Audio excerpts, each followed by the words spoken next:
apart from drums, vocals are probably the most complicated instrument to record. Some would argue that they're more complicated than drums. The thing about vocals is that they are the main thing that people pick up on. A song is a form of communication. The vocals are that voice. So getting that right is very important, and it's quite easy to make it so that the vocals sound a bit or even bad. They're easy to record, but more tricky, very tricky in fact, to record well. So we're going to have a look at how to fit the vocals into the mix and how to get the most out of them. So now it's time for the vocals.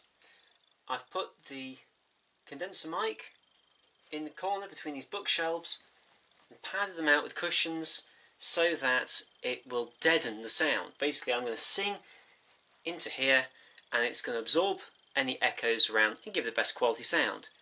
At this level, it's not really worth doing much more than this. You can buy shields to go around the back of the microphone, but that really only gets more important when you get into perhaps higher quality recording.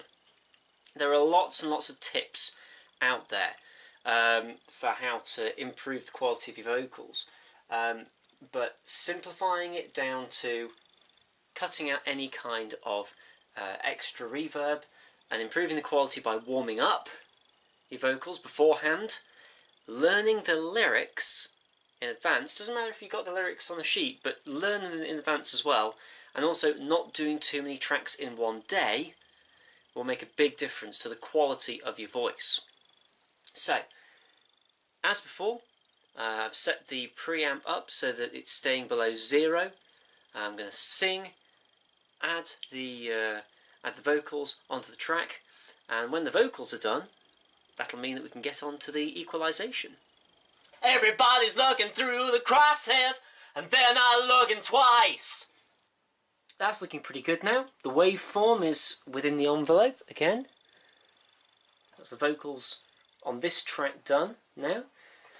I've also added in some harmonies, and I'm just going to take the volume down a tiny bit on the harmonies, just so they sit a bit more in the background, but we'll look at that a bit more when we do the EQ. So, happy with that. I think it is now time to call that one done, unless I want to add on any extra percussion.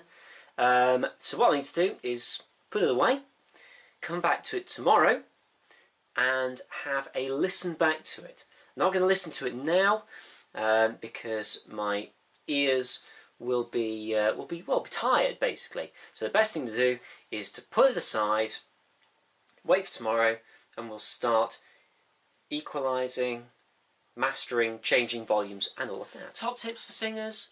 Number 1, wait till everyone's out of the house.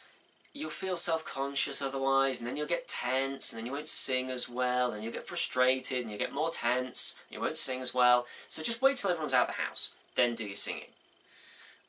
Also, it'd be worth checking out something like Melissa Cross's Zen of Screaming for getting the best out of your voice, learning how to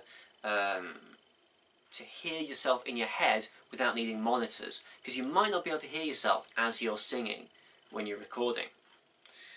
Also, think about double layering your voice as well. You know, you might find that singing the same melody on twice, like doing 2 layers of the same melody, creates a much thicker, richer sound, and it can help you as well if you feel like perhaps your voice isn't as strong as it could be.